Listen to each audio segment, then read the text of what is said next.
2021 തിരുവനന്തപുരം സ്വദേശിയായ 29 വയസ്സുകാരൻ ഓൺലൈൻ റമ്മിയിലേക്ക് അടിമപ്പെട്ട് സുഹൃത്തുക്കളിൽ നിന്ന് കടം വാങ്ങി ഏകദേശം 4 ലക്ഷം കടത്തിലായതായി the New Indian Express report ചെയ്തിരിക്കുന്നു.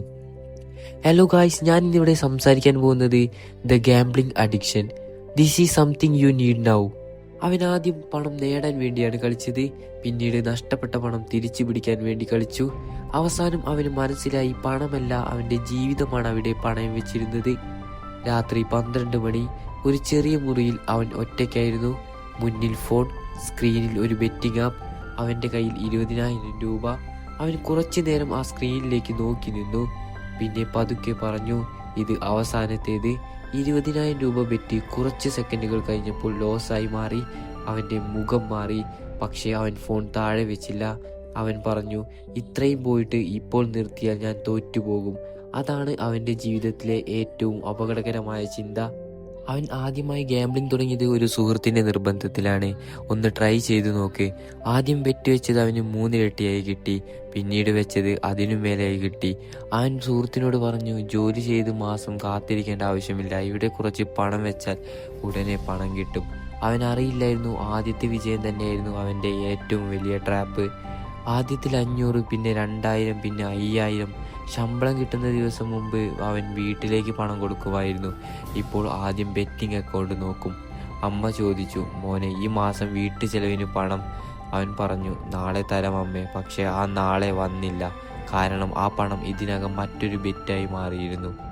ഒരു ദിവസം 25,000 രൂപ നഷ്ടപ്പെട്ടു. അവൻ കസേരയിലിരുന്നു കുറച്ചു നേരം മിണ്ടാതെ, പിന്നെ സ്വയം പറഞ്ഞു, ഇത് തിരിച്ചു പിടിച്ചേ പറ്റൂ. അടുത്ത ബെറ്റ് 30,000, അതും ലോസായി. അവൻ്റെ ഹൃദയം വേഗത്തിലിടിച്ചു. അവൻ വീണ്ടും പറഞ്ഞു, ഇനി വലിയൊരു ബെറ്റ് മാത്രം. അത് വീണ്ടും പോയി. ഇവിടെ നിന്നാണ് യഥാർത്ഥ പ്രശ്നം തുടങ്ങുന്നത്. അവൻ ഇപ്പോൾ പണം നേടാൻ വേണ്ടിയല്ല കളിക്കുന്നത്, തോറ്റത് തിരിച്ചു പിടിക്കാൻ വേണ്ടിയാണ്. ഇതാണ് ഗാംബ്ലിങ്ങിൻ്റെ ഏറ്റവും അപകടകരമായ മൈൻഡ് സെറ്റ്. ഞാൻ ജയിക്കണം, ഞാൻ തോൽക്കാൻ പാടില്ല, അടുത്തത് ഉറപ്പായും ജയിക്കും. പക്ഷേ അടുത്ത ബെറ്റ് ഒരിക്കലും ഉറപ്പായിരുന്നില്ല. അവൻ സുഹൃത്തുക്കളിൽ നിന്ന് കടം വാങ്ങി 2 ദിവസത്തിനുള്ളിൽ തിരിച്ചു തരാം.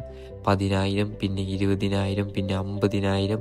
ഒരു ദിവസം സുഹൃത്ത് ചോദിച്ചു, എൻ്റെ പണം ഇപ്പോൾ തരാൻ പറ്റുമോ? അവൻ കണ്ണിൽ നോക്കാതെ പറഞ്ഞു, കുറച്ച് ദിവസം കൂടി. സുഹൃത്ത് ചോദിച്ചു, നീ പണം സമ്പാദിക്കുകയാണോ അതോ നഷ്ടപ്പെട്ട പണം പിന്തുടരുകയാണോ? അവൻ ഒന്നും പറഞ്ഞില്ല. ഒരു രാത്രി അമ്മ അവൻ്റെ ഫോൺ കണ്ടു. ബെറ്റിംഗ് ട്രാൻസാക്ഷൻസ്, വലിയ തുകകൾ. അമ്മയുടെ കണ്ണ് നിറഞ്ഞു. മോനെ, ഇതെന്താണ്? അവൻ ദേഷ്യപ്പെട്ടു. എൻ്റെ പണമാണ്, ഞാൻ എന്ത് ചെയ്താലും നിങ്ങൾക്ക് എന്താണ്? അമ്മ ഒന്നും പറഞ്ഞില്ല. പതുക്കെ മുറിയിൽ നിന്ന് പുറത്തേക്ക് പോയി. ആ രാത്രി ആദ്യമായി അവൻ തൻ്റെ അമ്മയുടെ കണ്ണിലെ വേദന കണ്ടു. പക്ഷേ അവൻ വീണ്ടും ഫോൺ തുറന്നു. ഒരു ബെറ്റ് കൂടി. അടുത്ത ദിവസം അച്ഛൻ അവനെ വിളിച്ചു, മോനെ, ഒന്ന് ഇവിടേക്ക് ഇരിക്കി. അച്ഛൻ ചോദിച്ചു, നിനക്ക് എത്ര പണം വേണം? അവൻ മിണ്ടിയില്ല. പറ, അറിയില്ല. അച്ഛൻ കുറച്ചു നേരം അവനെ നോക്കി, പിന്നെ പറഞ്ഞു, പണം വേണമെങ്കിൽ ഞാൻ തരാം, പക്ഷെ നീ തേടുന്നത് പണമല്ല. അവൻ അച്ഛനെ നോക്കി. നീ തോറ്റത് തിരിച്ചു പിടിക്കാനാണ് ഓടുന്നത്. അച്ഛൻ വീണ്ടും പറഞ്ഞു, തോറ്റ പണം തിരിച്ചു പിടിക്കാനുള്ള ഓട്ടത്തിൽ നീ നിന്നെ തന്നെ നഷ്ടപ്പെടുത്തുകയാണ്. ആ വാക്കുകൾ അവൻ്റെ മനസ്സിൽ തട്ടി. അന്ന് രാത്രി അവൻ ഒറ്റയ്ക്കിരുന്നു. അവൻ കാൽക്കുലേറ്റർ എടുത്തു. ആകെ നഷ്ടം 3 ലക്ഷം രൂപ. അവൻ സ്ക്രീനിലേക്ക് നോക്കി. അവൻ്റെ കൈ വിറച്ചു. പിന്നെ അവൻ ഒരു ചോദ്യം സ്വയം ചോദിച്ചു, ഈ 3 ലക്ഷം രൂപ തിരിച്ചു പിടിക്കാൻ ഞാൻ ഇനി എത്ര നഷ്ടപ്പെടുത്തും? അവൻ ഉത്തരമില്ല. അവൻ വീണ്ടും ആപ്പ് തുറന്നു. Double your money. സ്ക്രീനിൽ വലിയൊരു ഓഫർ. അവൻ്റെ വിരൽ ബെറ്റ് ബട്ടണിന് മുകളിൽ. അല്പസമയം, പിന്നെ അവൻ ഫോൺ താഴെ വെച്ചു. അവൻ പറഞ്ഞു, മതി. ആ ഒരൊറ്റ വാക്ക് അവൻ്റെ ജീവിതത്തിലെ ഏറ്റവും വലിയ വിജയമായിരുന്നു.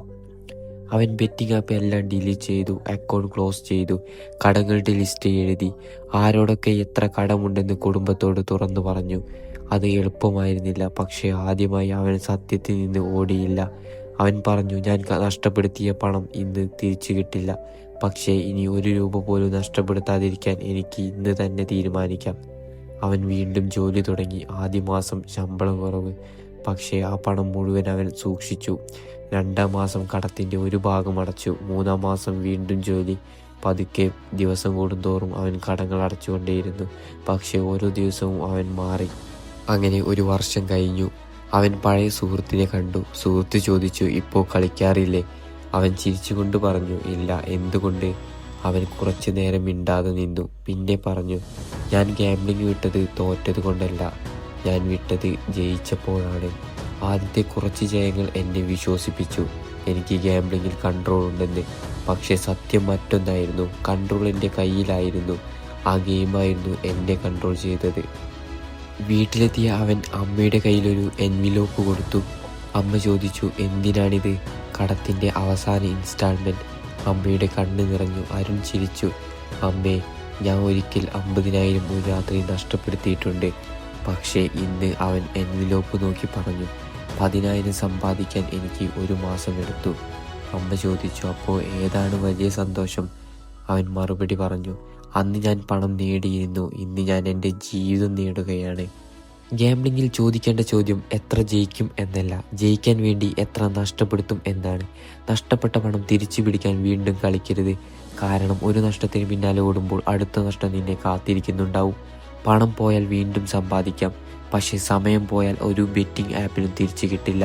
അതുകൊണ്ട് ഭാഗ്യത്തെ പിന്തുടരുത്, നിന്റെ കഴിവിനെ പിന്തുടരൂ. ഒരു ബെറ്റ് കൊണ്ട് ജീവിതം ജയിക്കാനാവില്ല, പക്ഷേ ഒരു ശരിയായ തീരുമാനം കൊണ്ട് ജീവിതം മുഴുവൻ മാറ്റാം. ഇന്ന് നിനക്ക് മുന്നിൽ 2 വഴികളുണ്ട്. വീണ്ടും ഒരു ബെറ്റ്, അല്ലെങ്കിൽ ഒരു പുതിയ ജീവിതം. തീരുമാനം നിന്റേതാണ്.